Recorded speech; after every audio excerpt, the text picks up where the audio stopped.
Assalamualaikum warahmatullahi wabarakatuh. Semangat pagi dan salam kompak.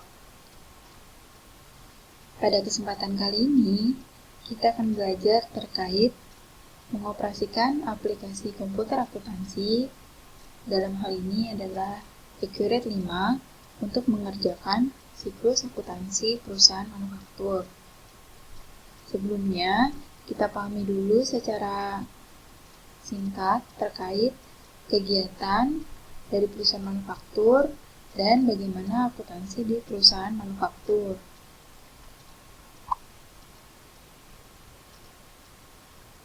Perusahaan manufaktur adalah perusahaan yang membeli barang dan kemudian mengolahnya menjadi barang yang lain, baru kemudian menjualnya kembali dengan harga yang lebih tinggi. Perusahaan manufaktur membeli barang atau membeli bahan secara tunai maupun kredit, kemudian menggunakan bahan tersebut ke dalam proses produksi. Tenaga kerja langsung yang digunakan dalam proses produksi, dan di dalam proses produksi juga perusahaan akan membayar biaya tidak langsung serta membebankan biaya-biaya tidak langsung lainnya ke dalam proses produksi. Kemudian, setelah selesai dikerjakan, bahan berubah menjadi barang jadi yang siap dijual. Biaya produksi yang dikeluarkan untuk menghasilkan barang tersebut merupakan harga pokok produksi yang merupakan unsur pokok harga pokok penjualan dari barang jadi tersebut. Karena kegiatan yang berbeda, maka terdapat beberapa perbedaan nih antara akuntansi untuk perusahaan dagang dan akuntansi untuk perusahaan manufaktur. Yang pertama adalah dari sisi elemen biaya produksi. Perusahaan dagang tidak mempunyai elemen biaya produksi, tapi perusahaan manufaktur memiliki elemen biaya produksi. Yang pertama adalah terdapat biaya bahan baku atau istilah bahasa Inggrisnya adalah raw material cost. Merupakan bahan pokok atau bahan baku yang digunakan dalam proses produksi dan menjadi bagian utama dari barang jadi yang dihasilkan. Kemudian, yang kedua adalah biaya tenaga kerja langsung atau direct labor cost, yaitu tenaga kerja yang secara langsung ikut mengerjakan bahan baku sehingga menjadi barang jadi.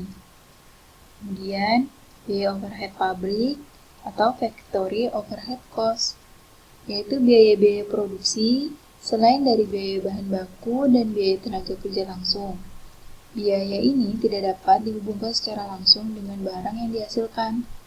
Contohnya seperti bahan pembantu atau penolong, tenaga kerja tidak langsung atau indirect labor cost, dan biaya overhead pabrik lainnya seperti listrik, air, perlengkapan, dan pemeliharaan.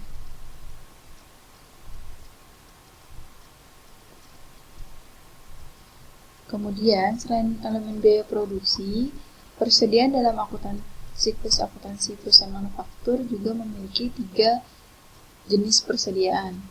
Berbeda dengan perusahaan dagang yang hanya memiliki 1 jenis persediaan. Yang pertama adalah persediaan bahan baku atau raw material inventory. Persediaan bahan baku ini menunjukkan nilai persediaan bahan baku yang digunakan dalam proses produksi pada suatu waktu tertentu. Yang kedua adalah persediaan barang dalam proses. Persediaan ini menunjukkan nilai persediaan dari barang yang masih dalam proses produksi. Istilah bahasa Inggrisnya disebut work in process inventory. Kemudian yang ketiga adalah persediaan barang jadi. Persediaan ini merupakan nilai persediaan barang yang telah selesai dikerjakan pada saat tertentu dan sudah siap untuk dijual. Istilah bahasa Inggrisnya adalah finished good inventory. Atau kalau di perusahaan dagang ini disebut sebagai merchandise inventory.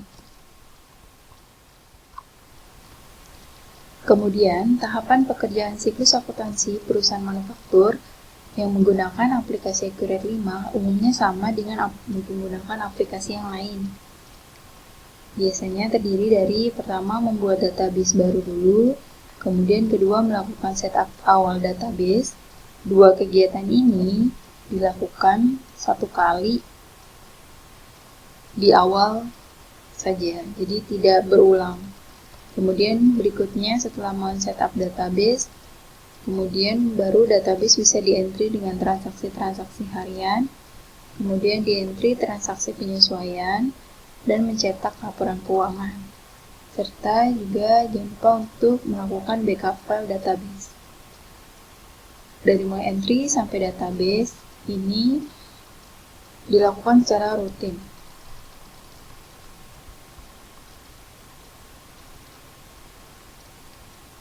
Nah, kita lanjut ke membuat database perusahaan baru.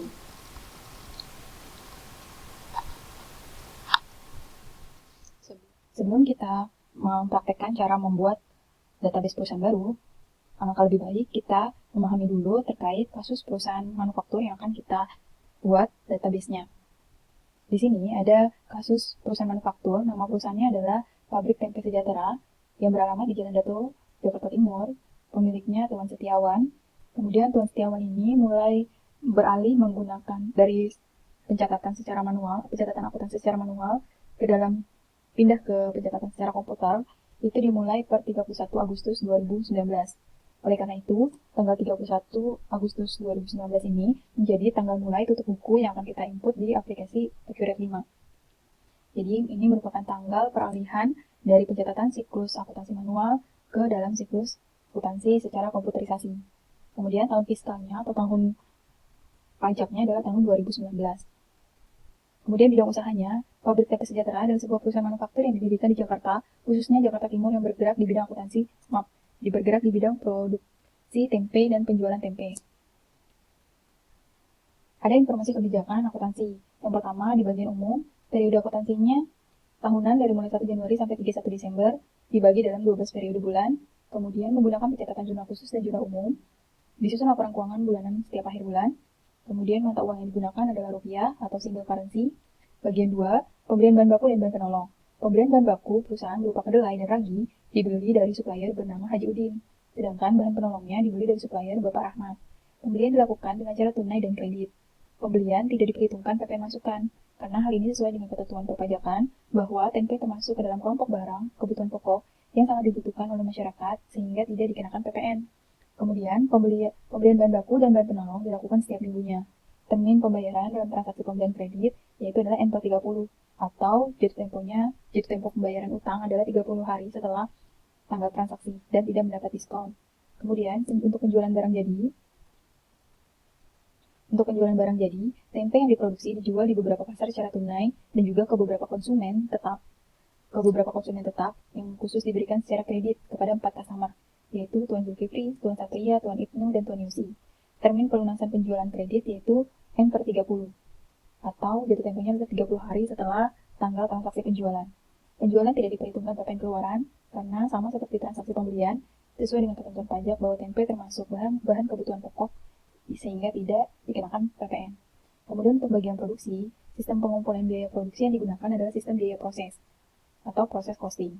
Jadi di akuntansi perusahaan manufaktur mengenal dua pengumpulan biaya produksi. Ada biaya produksi berdasarkan sistem biaya proses, ada juga sistem biaya pesanan. Nah, kita akan membahas dulu yang proses costing. Kemudian, penentuan biaya yang dibutuhkan dalam menghasilkan produk meliputi biaya bahan, biaya tenaga kerja langsung, dan biaya overhead pabrik dibebankan.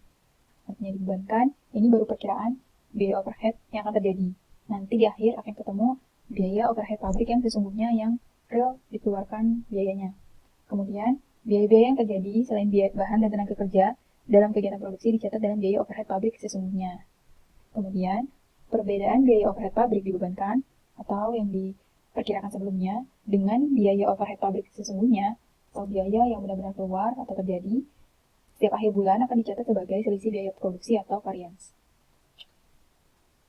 Untuk kegiatan penerimaan kas, semua penerimaan kas dimasukkan ke dalam berangkas pemilik atau kita sebut dengan akun kas di tangan. Setiap penerimaan kas didukung oleh bukti penerimaan kas. Oleh karena itu, setiap ada bukti penerimaan kas, maka kita catat di jurnal penerimaan kas atau nanti ada modul khusus untuk di aplikasi Accurate 5. Kemudian pengeluaran kas, semua pengeluaran kas menggunakan kas di tangan. Kemudian sehingga ketika ada pengeluaran kas, maka kas akan dicatat di kolom kredit. Kemudian setiap pengeluaran kas didukung oleh bukti pengeluaran kas. Kemudian penilaian persediaan barang jadi. Sistem pencatatan menggunakan sistem perpetual atau perpetual method. Metode yang digunakan adalah metode rata-rata bergerak atau moving average. Untuk penyusutan aktiva tetap, penyusutan atau depresiasi aktiva tetap dihitung dengan metode garis lurus. Semua aktiva tetap digunakan untuk kepentingan produksi, sehingga beban penyusutannya dialokasikan langsung ke biaya overhead pabrik sesungguhnya. Ada tanah, bangunan, kendaraan, dan peralatan, ada tanggal pembelian dan tanggal pemakaian, umur aktiva yang sudah disesuaikan dengan ketentuan perpajakan, harga perolehan, dan nilai residu. Perhitungan dan pencatatan beban penyusutan dilakukan setiap bulan. Sekali lagi, karena semua aktiva tetap digunakan untuk kepentingan produksi, maka biaya penyusutannya termasuk ke dalam atau dicatat ke dalam akun biaya overhead pabrik sesungguhnya. Berikut ini adalah data neraca saldo dari pabrik tempe Sejahtera. Ada kas di tangan, kas bank, piutang usaha, piutang karyawan, persediaan bahan baku, persediaan bahan pembantu, persediaan barang dalam proses, persediaan produk jadi, pendapatan bunga, dan pendapatan lain-lain. Kemudian syarat pembayarannya ada dua, cost of COD atau cash on delivery, dan net 30 atau jatuh tempo 30 hari setelah tanggal transaksi. Daftar customer-nya seperti tadi ada informasi Tuan Zulkifli, Satria, Ibnu, dan Yusi, serta penjualan tunai, ada alamat, telepon, nomor faktur, tanggal fakturnya, dan saldo piutangnya. Di piutang ini atas faktur atau penjualan tanggal 25 Agustus dan nomor fakturnya ini. Kemudian untuk daftar vendor dan saldo awal hutang per 31 Agustus 2019 ada Tuan Hajiudin dan Tuan Rahmat. Kemudian ada informasi akun default pesanan produksi, persediaan dalam proses dia akan dicatat ke dalam akun persediaan barang dalam proses. Selisih aktual dengan standar atau selisih BOP sesungguhnya dengan BOP dibebankan nanti akan dicatat ke selisih biaya produksi. Di sini kita akan membuat akun baru untuk selisih biaya produksi. Expense account-nya di sini adalah biaya tenaga kerja langsung. Jadi ini expense account ini untuk mencatat biaya tenaga kerja langsung. Kemudian ada daftar barang dan saldo persediaan per 31 Agustus 2009, tempe sebagai produk jadi, kedelai dan ragi sebagai bahan baku, plastik, lidi, dan daun pisang sebagai persediaan bahan pembantu. Terdapat informasi kuantitas, satuan, harga per unitnya, jumlah totalnya, kemudian tipe persediaan, akun persediaan. Jadi ketika dapat pemasukan ataupun pengeluaran persediaan ini akan dicatat di akun persediaan, produk jadi, bahan baku, dan bahan pembantu sesuai tipe persediaannya, akun barang terkirim, dan akun retur pembelian. Kemudian, ada informasi daftar tipe aset tetap. Ini informasi umum untuk semua perusahaan berdasarkan ketentuan perpajakan. Biasa yang digunakan adalah bangunan permanen, ada umur ekonomis, dan metode penyusutan. Ada golongan 1, aktiva golongan 1, aktiva golongan 2 yang dibedakan melalui umur ekonomis pajaknya, serta metode penyusutan pajak. Kemudian ada daftar tipe aset tetap. Daftar tipe aset tetap ini tipe aset tetap secara peraturan akuntansinya ada tanah, gedung, peralatan, kendaraan. Kemudian disesuaikan dengan tipe aset tetap pajak. Tanah tidak disesuaikan, gedung, bangunan permanen, peralatan golongan 1 garis lurus, dan kendaraan golongan 1 garis lurus. Kemudian di sini ada daftar aset tetapnya, ada informasi selain yang telah disebutkan di awal, dan metode penyusutan, akun aktiva dicatat di akun-akun ini, kemudian akun penyusutan atau depresiasi dicatat ke dalam akun akumulasinya dicatat di akun-akun ini, kemudian untuk pencatatan beban penyusutan atau depresiasinya dicatat ke akun biaya overhead pabrik. Di sumber dana adalah harga perolehan dari aktiva-aktiva tersebut. Akun sumber dana adalah untuk akun saldo awalnya, dan nilai residu adalah nilai sisa jika aktiva tersebut telah habis masuk umur ekonomisnya atau umur manfaatnya. Kemudian komponen biaya produksi, nanti kita akan membuat komponen biaya produksi yang terdiri dari biaya tenaga kerja langsung, dicatat ke dalam biaya tenaga kerja langsung, dan biaya overhead pabrik, dicatat ke dalam biaya overhead pabrik dibebankan. Ini ada nilai standar defaultnya, jadi untuk satu kali produksi membutuhkan biaya mengeluarkan atau menghabiskan biaya tenaga kerja langsung sebesar 3.600.000 dan biaya overhead pabrik sebesar 300.000. Baik, kali ini kita akan mempraktekkan cara membuat database perusahaan baru. Oleh karena itu, kita menggunakan tombol Create New Company atau buat perusahaan baru. Kemudian di kotak titik 3 ini atau istilahnya adalah kotak elipsis, kita klik untuk menentukan tempat penyimpanan tempat penyimpanan file yang dirasa aman dan terhindar dari risiko hilang. Kemudian di data D kita buat folder baru. Kita beri nama foldernya adalah pabrik tempe, spasi nama siswa, kemudian spasi kelas. Kemudian folder pabrik tempe ini kita double klik atau klik 2 kali untuk membuka foldernya.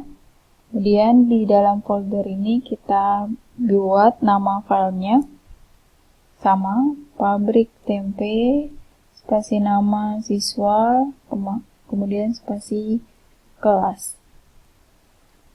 Database Accurate yang dibuat nanti akan berekstensi GDB.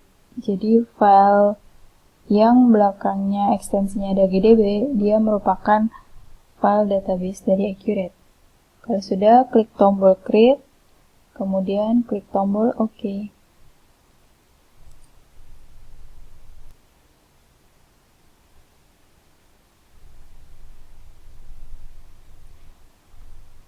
Nah, jika proses pembuatan filenya telah selesai, maka akan